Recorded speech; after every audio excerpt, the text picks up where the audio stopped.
Put two motorcycles side by side in a car park. One of them costs about $2,800. The other costs about $28,000. 10 times the money. Now answer this honestly. What does the expensive one actually do that the cheap one cannot? Not what it has, what it does. Because the list is real and it is shorter than you expect. And by the end of this, you are going to have to decide what you think the other $25,000 was for. Let me start where the argument has to start, or none of this is fair. What is a touring motorcycle actually for? Strip away the brochure and there are 4 jobs. Keep the weather off you.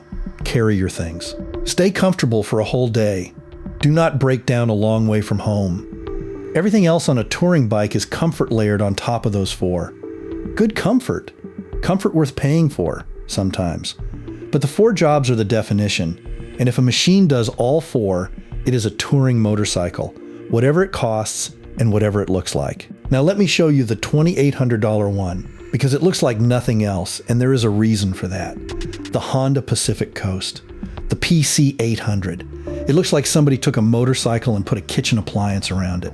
The whole machine is wrapped in smooth plastic. You cannot see the engine. You cannot see the frame. There is no chrome, no exposed cylinder, no visual promise of anything at all. And that was not laziness. It was the entire point. Here is the story most people who own one do not know. In 1985, Honda set up its research and development operation in America, and in that building, the people designing cars and the people designing motorcycles worked side by side. Somebody asked an obvious question that nobody in the motorcycle industry wanted to ask. Why do we only sell to people who already ride? Everything about a motorcycle in a showroom is aimed at somebody who already knows what they are looking at. Exposed engines, chains, numbers on a tank. To a person who drives a car to work, that is not appealing, it is intimidating. So the car designers and the motorcycle designers built something for that person instead. Smooth panels, because a car is smooth. Hidden mechanicals, because a car buyer does not want to see them. A trunk, because a car has a boot. And a name that sounded like a coastal drive rather than a threat. Then they engineered it to match. And this is the part that matters most to you now, decades later. The valves adjust themselves. The PC 800 has automatic valve adjusters. On most motorcycles of that era, valve clearance is a scheduled job that costs real money and gets skipped by owners who then wonder what went wrong. The cam chain tensioner is automatic too. The final drive is a shaft. No chain to clean, adjust, lubricate, or replace.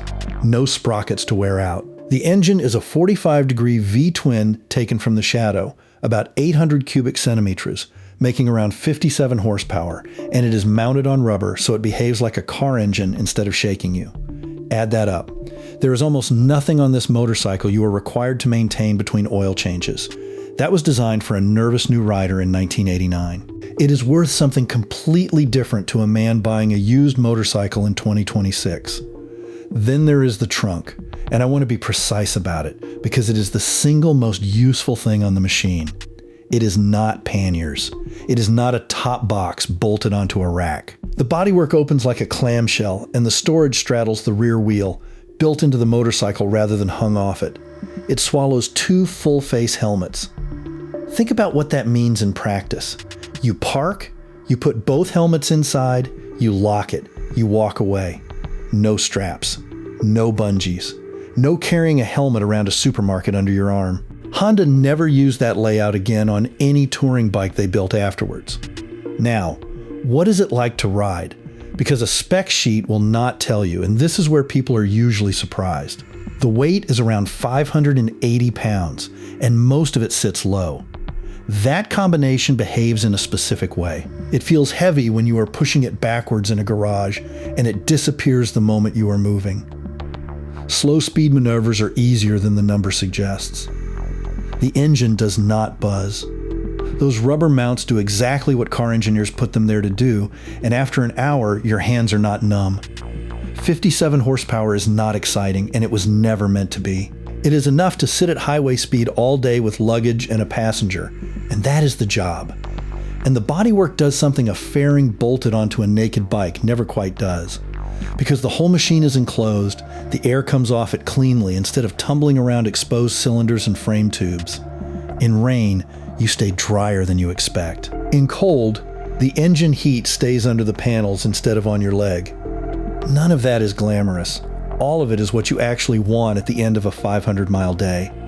If you are enjoying this, subscribing helps more than it looks like it does.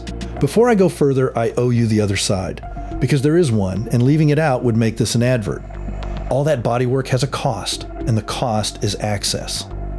On a naked motorcycle, most jobs start by looking at the thing you need to fix. On this one, most jobs start by removing panels. A task that takes 10 minutes on an exposed engine can take an hour here. And if you are paying somebody by the hour, you are paying for the plastic to come off and go back on. So the maintenance argument is not, nothing ever needs doing. It is narrower than that, and more useful. The scheduled work that eats money on other motorcycles has largely been engineered away. Valves adjust themselves. The cam chain tensions itself. The shaft does not need cleaning, adjusting, or replacing. Over 50,000 miles, that is a genuinely different ownership cost from a chain drive machine with a valve service every few thousand miles. But when something unscheduled does go wrong, you will pay more in labor than the owner of a bike you can see through. That is the trade. I think it is a good one. You should know it is a trade. So why did it fail? And it did fail. Sales were decent in the first year, then a recession in 1990 cut them in half, and Honda pulled it from the American market in 1991. It came back for 1994 and ran until 1998. There is a museum of commercial failures that has one on display. Here is what did not cause the failure: the engineering. Nobody found a fault. Owners report 50 and 60,000 miles with almost nothing done to them.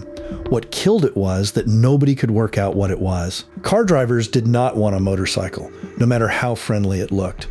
Honda had built a bridge and discovered that the people on the other side of the river had no intention of crossing, and motorcyclists did not want to be seen on it. That is the honest sentence, and I think we should sit with it for a second. The machine was reliable, weatherproof, comfortable, and carried more than most touring bikes on the market. And riders rejected it because of how it looked in a car park. Now let us do the comparison properly, because I promised you an honest one, and there is a version of this video that cheats here. What does the $28,000 touring bike genuinely give you that the PC does not? Quite a lot, and I am not going to pretend otherwise. More power, and on a 2-up highway run with luggage, that is not a luxury. It is a safety margin, cruise control, heated seats and grips, electronically adjustable suspension, a stereo, navigation, and connectivity if you want it. Better brakes with modern electronics behind them. On the biggest bikes, a reverse gear, which matters enormously if you are parking 600 pounds on a slope. That is a real list. If those things matter to you, they are worth money and you should buy them. But look at what is not on that list. It does not keep more weather off you. The PC has full bodywork and it works. It does not carry more usefully. Very few touring bikes swallow 2 full-face helmets inside the machine itself. It does not need less maintenance. Almost nothing needs less maintenance than automatic valve adjusters and a shaft. And it does not get you there more reliably. It cannot. There is no more reliable than arriving. So the 4 jobs: weather, luggage, all-day comfort, not braking, are done by both. One of them does them for 1/10 of the money. Which brings us to the question I said you would have to answer. How much of that $25,000 difference is capability, and how much of it is being seen on the right motorcycle? I am not asking rhetorically, and I am not sneering at anybody. There is a real answer for cruise control on a 500-mile day. There is a real answer for reverse gear when your knees are 62 years old. Those are not vanity, they are engineering that costs money. But we all know the difference is not entirely that. Some of it is the badge on the tank and how the machine looks with you sitting on it. And the PC800 is the cleanest test of that idea ever built, because it removed the looking good part entirely and kept everything else. There is a footnote to all this that I find genuinely funny. The thing that made it fail is now making it valuable. Because it was ugly to the market, nobody thrashed one. Because it was bought by careful people, they were serviced and stored. Because it needs almost nothing. The ones that survived are still healthy. And because Honda made so few of them in America, the good ones now get found and kept rather than traded away. A machine designed for people who never bought it has ended up as one of the most sensible used touring motorcycles you can find, held mostly by riders who work that out quietly and are not especially keen for the price to go up. Let me be straight about the money, because this is the first thing somebody is going to argue with in the comments. $2,800 is a used market number, not a showroom price, and it is the sensible end of a range rather than a single figure. Tired examples with faded plastic and a story about why it has been standing for 3 years go for less. Clean, low mileage, one owner, all the panels straight. Those go for meaningfully more, and the good ones have been creeping up for years. So if you go looking tomorrow and find one at $5,000, that does not break the argument. $5,000 against $28,000 is still the same conversation. It just has fewer zeros in the headline. And if you do go looking, here is what actually matters on this machine. Ask when it last moved under its own power. Anything with a carburetor that has sat for years will want that fuel system cleaned out, and that is the job most likely to be waiting for you. Look hard at the plastic. Not for scratches, for the mounting tabs behind the panels, and for cracks around the fixings. Bodywork for a motorcycle Honda stopped making decades ago is not something you order on a Tuesday. Open the trunk and work the latch a few times. Check the seal. That storage is the reason to own the thing, and a lid that does not close properly turns the best feature into a wet suitcase. Then check the boring things you would check on any old machine. Tires have a date on them, and they age out whether or not the tread is gone. Brake fluid goes dark. Fork seals weep. What you will notice is missing from that list is anything about the engine, and that is not me being lazy. On a shaft drive V-twin with automatic valve adjusters and a service history of oil changes, the engine is usually the part you worry about least. So here's where I leave it with you. If you have ridden one, tell me what broke. I want the actual answer, not the theory, because I keep hearing nothing, and that is either remarkable or it is survivor bias, and I would like to know which. And if you own the $28,000 machine, tell me what it does that this one cannot. Be specific. Not better. Different. What job does it actually finish that the cheap one leaves undone? Because I think the list is real. I just think it is a lot shorter than the price difference suggests.